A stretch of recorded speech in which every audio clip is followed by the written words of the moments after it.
ముందుగా అందరికీ దేవి నవరాత్రుల శుభాకాంక్షలు. అందరూ అనుకున్న కోరికలన్నీ నెరవేరాలి అని మనస్ఫూర్తిగా కోరుకుంటున్నాను. And wish me the same guys. ఈసారి అయితే మొదటిసారి అన్నమాట మేము నవరాత్రులు చేసుకోవడం. 1 month నుంచి నేను కంటిన్యూస్ గా యూట్యూబ్ వీడియోస్ అన్ని చూస్తున్నా అనమాట.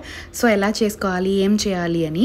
అండ్ మా ఇంటి దగ్గర ఉన్న గుడి పంతుల్ని కూడా అడిగామన్నమాట, ఏం చేయాలి, ఎలా చేయాలి అని. సో ఒక ఫార్మాట్ అది రాసి పెట్టుకున్నా అనమాట. సో అలానే నవరాత్రులు చేయాలి అని అనుకుంటున్నాం.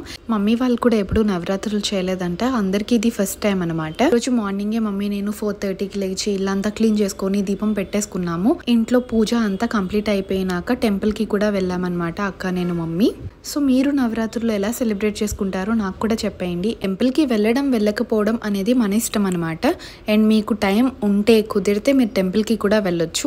ఇఫ్ మీరు వెళ్ళకపోతే ఇక్కడ దర్శనం కూడా చేసుకోండి నా వీడియోలో. ఈ రోజు బాల త్రిపుర సుందరి దేవి అవతారం కాబట్టి చిన్నపిల్లలు ఎవరైనా ఉంటే రెడీ చేసి వాళ్ళ ఆశీర్వాదం కూడా తీసుకోమని చెప్పారు. సో ఇక్కడ మా చిన్నదేవి కూడా రెడీ అయ్యారు. ఎలా రెడీ చేసామనేది నెక్స్ట్ వీడియోలో చూపిస్తాను. And stay tune for more.